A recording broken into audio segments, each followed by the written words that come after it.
नमस्कार। आज हम एक ऐसे आसन की बात करने वाले हैं जो है तो बहुत सरल लेकिन हमारी सेहत के लिए बेहद शक्तिशाली है। इसका नाम है वज्रासन। ये सिर्फ एक योगा पोज नहीं है, बल्कि ये स्थिरता और अपनी अंदरूनी ताकत को महसूस करने का एक जरिया है। चलिए शुरुआत एक बहुत ही आम सी परेशानी से करते हैं। हम सब ने कभी ना कभी भारी खाना खाने के बाद वो जो बेचैनी और आलस होता है उसे तो महसूस किया ही है ना। वो पेट में भारीपन, सुस्ती और ऐसा लगना कि बस अब अपनी जगह से हिला भी नहीं जाएगा। ये एक ऐसा अनुभव है जिससे शायद ही कोई बचा हो।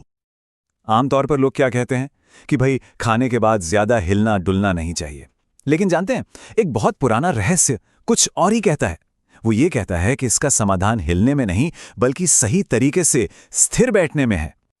और बस यहीं पर एंट्री होती है वज्रासन की, जिसे थंडरबोल्ट पोज भी कहते हैं।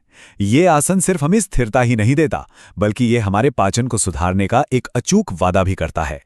तो आखिर ये वज्रासन है क्या? इसका नाम संस्कृत के शब्द वज्र से आया है, जिसका मतलब होता है बिजली या थंडरबोल्ट, मतलब कुछ ऐसा जो अटूट हो, बेहद मजबूत हो।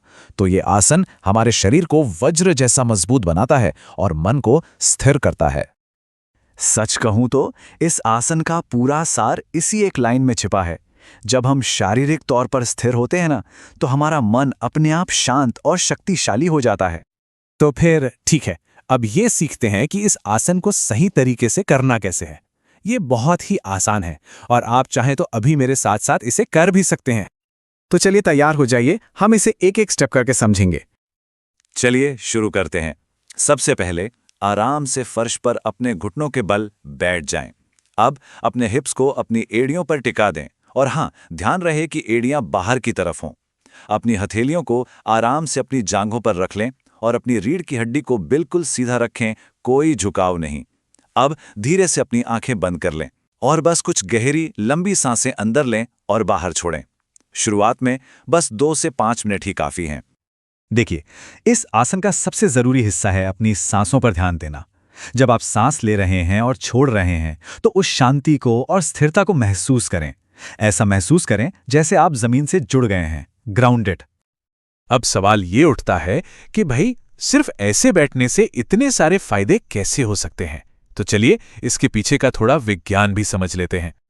होता क्या है कि जब हम वज्रासन में बैठते हैं तो हमारे पेट के हिस्से में खून का बहाव बढ़ जाता है। इससे हमारे पाचन अंग और भी अच्छे से काम करने लगते हैं।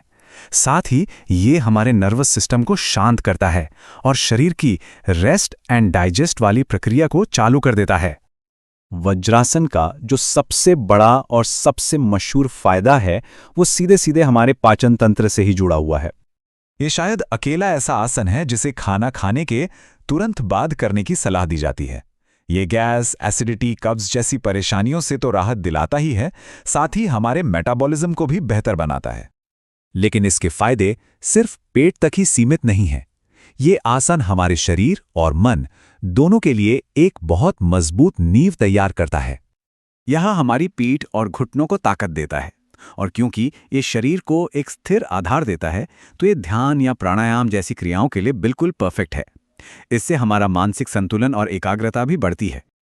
आपको ये जानकर शायद हैरानी हो, लेकिन माना जाता है कि ये एक अकेला आसन लगभग 25 अलग अलग तरह की स्वास्थ्य समस्याओं में राहत पहुंचा सकता है, अपच और मोटापे से लेकर चिंता और तनाव तक। अच्छा, तो एक बार जब आप इस आसन में आराम से बैठने लगें, तो आप अपने अभ्यास को और भी बेहतर और गहरा बना सकते हैं। चलिए देखते हैं कैसे। और अच्छे पाचन और मन की शांति के लिए आप इस क्रम को अपना सकते हैं। वज्रासन से शुरू करें और फिर सुप्त वज्रासन और शशांकासन जैसे पोज को इसमें शामिल करें। ये पूरी सीरीज आपके शरीर और मन को बहुत गहराई से आराम देती है। अब कुछ बहुत जरूरी बातें। किसी भी योग अभ्यास की तरह इसमें भी अपने शरीर की सुनना सबसे ज्यादा जरूरी है। जबरदस्ती बिल्कुल नहीं करनी है। अगर आपके घुटनों या टखनों में दर्द हो तो उनके नीचे एक मुलायम सा तकिया रख लें। अभ्यास का समय धीरे धीरे बढ़ाएं, एकदम से नहीं। आरामदायक कपड़े पहनें। और एक दिलचस्प टिप, पाचन में और मदद के लिए अभ्यास करते समय आप 285 हर्ट्ज फ्रीक्वेंसी वाला संगीत भी सुन सकते हैं। तो अंत में ये समझना बहुत जरूरी है कि वज्रासन सिर्फ एक शारीरिक कसरत नहीं है। असल में ये हमें हमारी अपनी अंदरूनी शक्ति से जोड़ता है। ये आसन हमें सिखाता है कि असली ताकत तो स्थिरता में ही है। ठीक वैसे ही जैसे बिजली बादलों में छिपी होती है, वैसी ही असीम शक्ति हमारे अंदर भी मौजूद है, बस उसे जगाने की देर है। देखिए, ये एक छोटा सा अभ्यास हमारे जीवन में कितना बड़ा बदलाव ला सकता है। तो सवाल बस इतना है कि हम अपनी इस अंदरूनी शक्ति को जगाने के लिए क्या करेंगे।